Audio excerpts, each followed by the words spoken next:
Assalamu Alaikum, welcome back to Wealth and Wisdom. Today we are looking at the advantages of the Islamic model of business. As we have discussed in the earlier videos, the Islamic business practice does not allow for usury, and secondly, the capital saved with individuals over and above their consumable needs is levied an annual capital tax called zakat. Under these circumstances, individuals have only two alternatives: either to employ their money in personal businesses or to pool their resources to establish small or big business enterprises. Injunctions about interest and zakat in this matter help to create capital to turn the wheels of economy. This will promote joint ventures, partnerships, and formation of small companies or large public shareholdings. Whatever may be the structure of the business, it will be run strictly on the basis of profit and loss sharing, without any debt financing.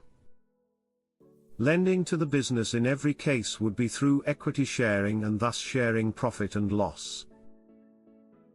Now this would not only require the lender to be very cautious while choosing who to finance, but it will also require a high standard of honesty and integrity on the part of the entrepreneur in need of financing.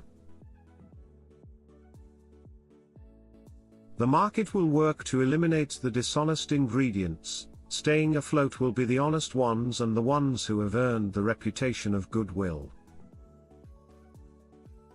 This exactly was the case in the days of the Holy Prophet, peace be upon him, and it carried on for a few centuries after him among the Muslims. Hadrat Imam Abu Hanifa was one of the most highly revered jurists in Islam. His system of jurisprudence is followed by the largest number of Muslims today. He was also an astute businessman.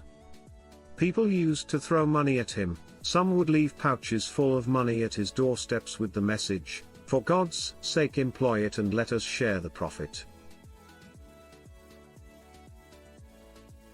For more information on Imam Abu Hanifa, check out our video on this prolific businessman. So business enterprises which come into being under the influence of the Islamic economic system may have any structure, whether corporations, partnerships or whatever, for trade and commercial activities. According to Islam, they will all be legitimate operations.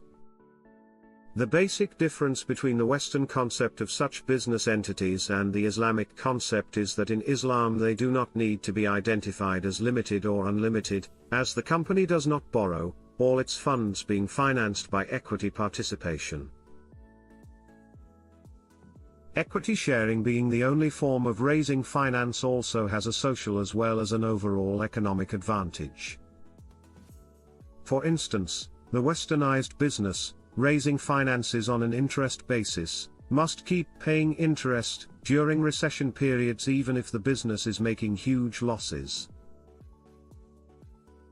Such adverse situations provide them with very short breathing period to survive under difficult circumstances.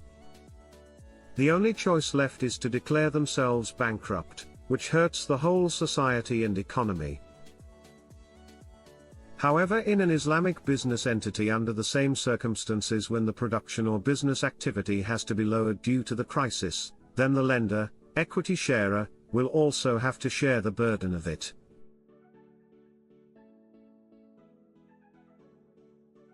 The lender will not be paid anything or may have to bear the loss of his/her equity. But such companies in turn are provided with much greater breathing periods. Like those animals that in order to conserve energy when the source of the energy has decreased, hibernate during winter periods.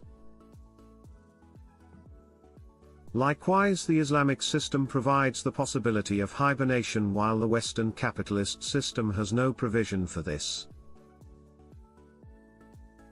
An example of this was the lorry drivers' strike in France, during November 1996. German lorries unwillingly also had to be stranded in France for days. After only 11 days of business crisis, German transport companies came under tremendous pressures. Many small German transport companies had to face bankruptcy as a result of the strike. Here it is interesting to note that only 11 days loss of revenue pushed into crisis situation the small transporters who had taken loans on an interest basis to finance their businesses. Example strongly endorses our argument. We will now discuss two major forms of business. Besides these forms of enterprise, there are many other business activities undertaken in an Islamic system, but they do not relate directly to our subject for today. Namely, some of them are murabaha, trade financing, ijara lease of hire, ijara wa iktana hire purchase, etc.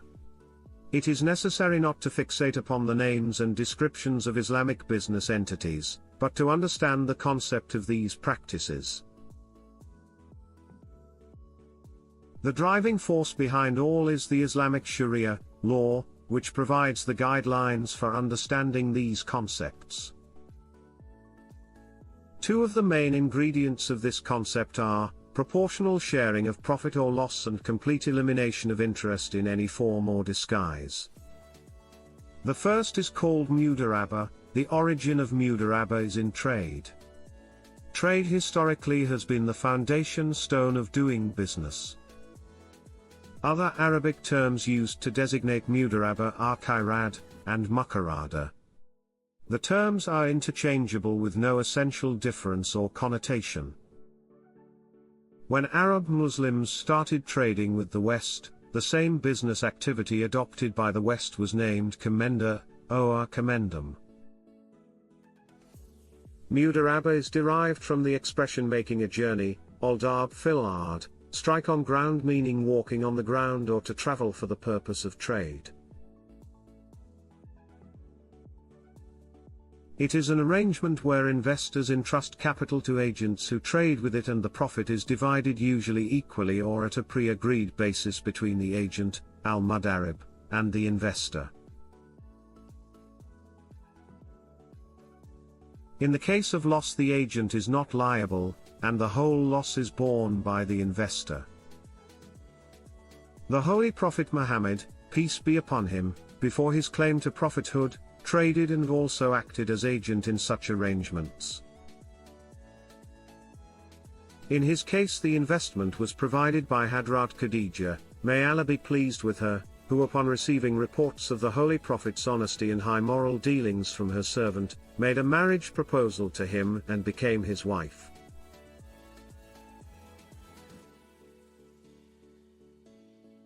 Check out our video on Khadija bint Khuwailid. The second is called musharaka, equity participation or partnership. Musharaka is a partnership formed to carry out some specific project. So musharaka would be for a limited duration. If it is a perpetual partnership till partners agree to part, then it is known as mufawada or inon. Mufawada connotes a general mandate of partnership, that is an arrangement in which each party confers upon his colleagues full authority to dispose their joint capital in any manner intended to benefit their association.